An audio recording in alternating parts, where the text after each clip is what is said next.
ade na me asama ba na ka yinka me wo chance anka me kana ka mitimi kamine ya me ka kan bo na me ma ho de ko ta ba ko chi ade fa so de menya ebi an ko we de ofiri am wasa so ofiri ha na me support ko ta ba ko chi ze yen kan tia ba ko me ka ko program ko punish me ade me sramu we ayami amasem de edi matama ka me kan wo hwe na nso man nti se ba ya obi ntimi nsumu ne yam no nti amma me ose kwa me na bie ma no me kasa no me ni boni bia okroma da ade e boni bia no ameye papa na abasa o ya ni adwo no si bone na matwem ho wuye we ya no maka wasam me kasa na matwem ho Charles ewu eme ya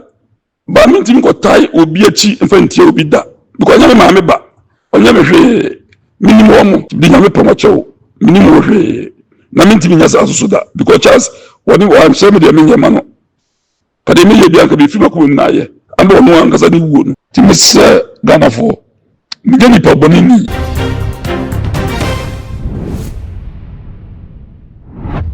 Abusia empenifo se senso we eta poncheni a woje wo for the first time in Oman Ghana mu a yaka asem ediafa osei Kwame Despite ho ya abusia waba bonten abe make reactions to ensemo ayeka edefa no ho no se we de ameno enunti waje wo abusia se yebeka ya free se that the lumba eto for besi se ye that the lumba ye ene quarter konia bane ade nyina nipa ba ko a mo kan nsem na no makwakobo ne din wom ye papa wo se Kwame Despite yebeka Kwame nkai wachi na no ye ma metiwa ya wono ne yebeka na se team legal wife no woye captain na waje captain's band no abo na what TikTok live anopa wie nwumre ebe ye live ya tum se sa live na wo ye no na ne live ni nyina direct to us Kwame Despite a wo trese se wo mpene tutu empene no ana so opena sumdwe dia ene da de lumba ene na yerenom ho sensem na aba no won twe no ho emfemfrim na ayirepani ene na ayirepani sem na afi reketwa so ne yesenom yemfa ma no na asumdwe entimimra ene maametiwa ebo nsem so a kire se Judas ni interview bi on yenwa be makwakum anu kwaye ensem bia wo kan ye wo akire ane be 3 years ago asem bia tourist ye papa wo Kwame Despite o man Ghana mu ni nyina maametiwa ebro so wo life no so na busia ye papa wo Kwame Despite nipa ba ku bia ensem ya Ghana ha ya kade afa no ho ebe ye hardly se papa be ba bonten na waba be ya no na 2025 we dey in fact wode no ho wode ensem nam na 2025 we mu na wo Kwame Despite se afraid dey ye edin say wo eya na bebe ebese wakoduru so se wuyi wa no abusua untimi ni wa no enkoduru wo kire se nea ekoso ewo dade lumba na busuam ne yere num mienu entem court akoniaba ne manso na ababeto ho ya afede wo no ane yede babe forefore no wo se wonim ho hwe ne tirimu fita na mpenifo se utirimu fita so ewiase wo enti amoya na enku enti se me no ekase wo say Kwame Despite the response and I say muaye ama wo mo edina tem se wo sere Ghana fo wo pomacho maka bia eye muntwa so fese sa ansem na mode fore no ho ne de wo no se wo say Kwame Despite wonim ho hwe na kwasem no se wontimi nya sa akra da na se ko ye sa akra nyame ntua ne ka yonsu na ba ko de onsere na me kwa misudi pa kwa ni pa be minim ho hwe na me nya sa da bisika me de ko mu an se Charles ma ba chame me che musika ayene ba no ba first one na second one so na me tu kwa be de ka ani sika ja se wa ba omfama no na me koye na ye kwa yesu no me nua me na ye adwuma be omuso ba be 15 to 20 years pay na wo wuda ho na me wo kruma na kwa me kwa ye ba me nsa okumase ana de fa ne kwa no pa no kore nanim ya de na me ntimi ka se sabio entokwa ba che ntima me nko na me go show last respect man na me bonsa eno ano me wo wase mu ani me ko tuasika na me ko tuasika dan san ka ni nka me kura ka ba bo mu so se ka numba kwa nko ba bi ku bi ko won ka re ncheme oni mi ba bi a won ko ade na me asama ba na ka yinka me wo chance ka me kana ka mitimi ka me ya me ka kan bo na me de me ma ho de ko ta ba ko chi ade fa so de me nya anye say omu bi emi nua anaso omu bi efi sabi efi mikrom kra say ebi anko we dey ofiri amwasa so ofiri ha na me support ko taba ko chi se yen kan tia ba ko na ke yakopɔ ko mpa ne hyɛ me enti mesra mo we ayami amasɛm ne yedi mataba ka menka ho hwee na nso mma ne nti sɛ bɛyɛ a obi ntimi nsu mu ne yam no nti na mma me ɔsɛ kwa me na bie ma no me kasa no me Ghana me tie ani me wiase me wɔ no ade bɔne bia me sɛ bɔne bia no amɛyɛ edi bi masɛm aba nyina no me ansa na obi susu ntimi nyina kasa me ne ɔsɛ kwa me ko di bɔne we na ko maso nipa ba ko ni bɔne obedi bɔne a oni nkofo na edi eto obi ase ɔsɛ kwa me tonko ke eto obi ase me tonko cassette na obi me tonko cassette for time no lumba ufa boche ba ye jiska mo akoto car brand new car latest car Benz brand new akushia na be jiska mo no sata na hiame tete na ne ton nwum na bandi ro bomo no enwuma me meton eyi ano di obedi ye ma was no di obedi second no ye che de moton mu 5 kura ntimi ton ba ko di ho Ghana obi a me no obi afa nwum ekoton lumba nwum those time ebu abe container ne ba mitimi ton one day me charge sika be man pepepe me ale du ba bia me call radio mu no na mitimi ko station bu fron ko ya advert ma enum na me di free mu adwuma nim me ni boni bia okroma da ade e boni bia no ameye papa na abasa o ya ni adwo na osi bone na matwem ho wuye ya no maka wasam me nkasa na matwem ho enti mesramo Charles ewu emiya ba mintim ko tai obi achi mfantie obi da because nya me ma me ba onya me hwe minimum mo ka ba mo ase ya mo ya fasika mo ya fa bibi mo a Charles na ngu so ya de ya boa ya ya boa ya broni minini nyina wankasa 1 minute kwa da minimum mo so minim so omo enam ba onya asabio onye mi nko mudifo se we madam fu bia asema sinti asem kota na chi se wa mete nka kwa se wa mete nka ko be 15 years nte se wa nkada ye ba na mete nka ti bisramu miti mu fan wo mu ko fa bibia me foforo mo daroma na mi interest bia na me bidi me be me de mi o se kwa me no mi wo no me ma enfri obaba ko se mi be wi da from this years obi di bi ye me be me de nti misramu minti binyasa madaruma binya me pon chopa be ka prekura nko di ba bia minimo mu les minimo bia da be no bi nkasa da abusuapa ni ya da ko ye no hu no na me chia no ye cha dam chia bi me ne abusuapa ni no nkasa da minimo mu committee minimo mu nkishia da minimo mu nkasa da to be ma ye di ti mba bia mu ko fa se we ba foforo me o ba foforo ma ye dey di benyeska kwa sabio mi bia se minya boafo bi mfa mwana na enipa mienu o manya asem be ma ewu agya omo na mi sika kota ba ko achi agensi ba ko onye minu aba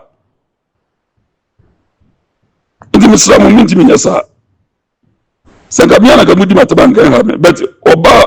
mani obi betawo su ewo bia boni otusu se midi fa na chide mi yanti na mekasa di nya me poma chewo minimu hwe na minti minyasa asusu da because Charles woni wa shame de minya mano kade mi yebi anka bi fi mako na ye amba wo an kasa ni wuo no ti madaruma ai Judas me kai no zo mtie ni na yi program say we de atwam no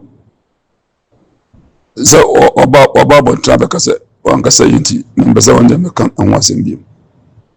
umuno se ya kan so bi abo bi a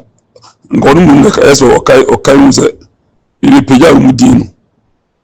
na mimi na kama bwana nyo mimi na bwana omu bi bedwe bia no amnu mu ya omunyi musika nsa no maye adwe bia mu ye bia mitio muka so mu ye bibia no mbetoma omu ni media no no matio muka bibia mu ye bia mitio muka na tambia na omu hu mi na mba obi azu mi bibia mtecho mu santo obegu na be 5 years kwa na mi hu ida na mi no matiti mu za ko no be umbesati so mu yefom na mpadu na de mu kasati be na mi ye hu adwuma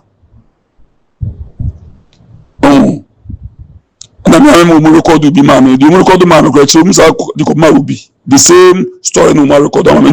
mi na egu sɛ na wonya bukyira akɔtena Nyankopɔn ayɛ wadom na wonya bukyira akɔtena na sɛ obi yɛ interview na wokeka sɛ fa me ho a abra wa nza sɛ waka nso nyɛ nokorɛ nti nipa bɛyɛ na ɔmayɛ adwuma yi anwuma nkɔfoɔ yɛ maame advert a nkɔfoɔ yɛ wɔkyaagye no wayɛ ama wo nyinaa nti sɛ obiara no ɛfi saa time wayɛ advert wayɛ biribi akyagye wayɛ biribi ama adwuma ma wo no yɛ a wotua ne ka no gye sɛ de biara fi biara wokɔhyehyɛ nneɛma ɛkɔkɔ kyɛra nsa no hu sɛ w'ani aso anaasɛ w'ani anso nti de obiara bɛka bia wo nka nti mede mu biribiara ma Nyankopɔn wobɛtumi bɛdi w'atam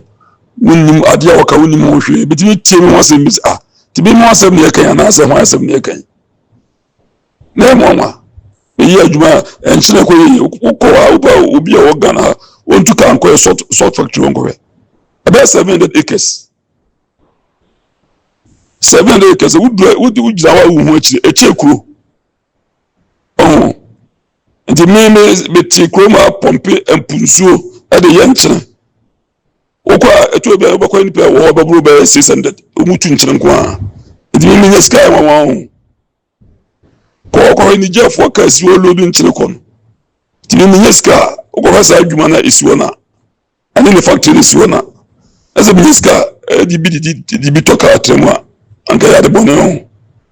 sɛ ayi wohɛ Charles koraa na ne nwontuo mu no sɛ na wokɔ mu yi paa na ɔkeka nsɛm bebrebe na ɛm sɛ wonim anaasɛ ɔdwen sɛ saa de wei ɛmɛ bi bɛba ama asɛm wei asi na mete ɔman mu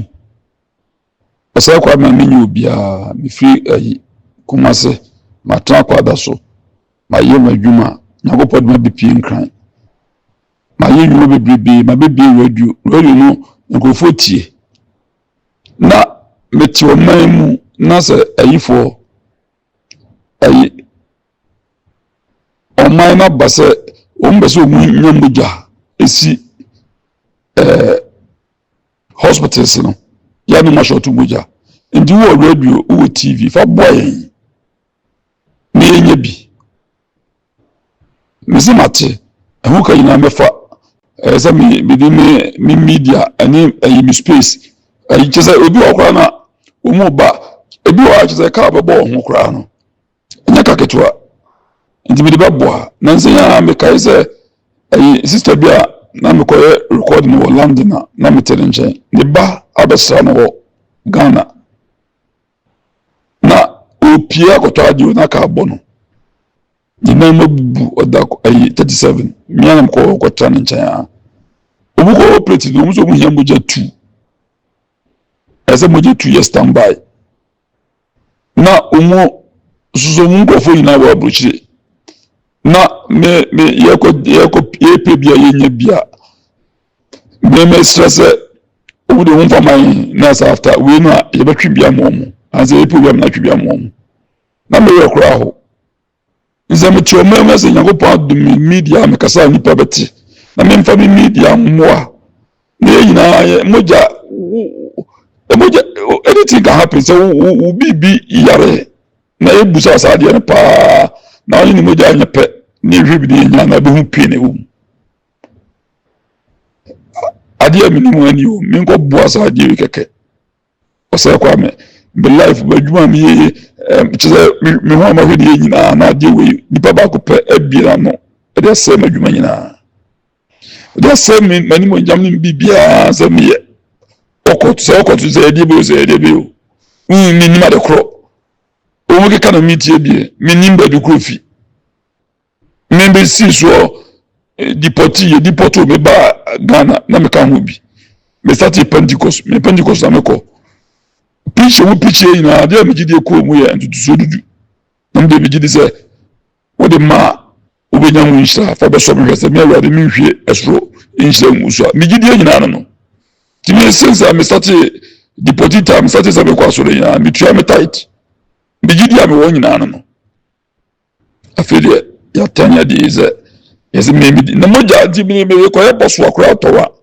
na za ka me from mine se mo matwi moja na di boso me buagu gala ho ma se me buagu agrawom na obi interest nti o kana basa ba mekaso ti mese ganafo mgeni pa bonini na ka misu ni pa no obi ebi pi obi afia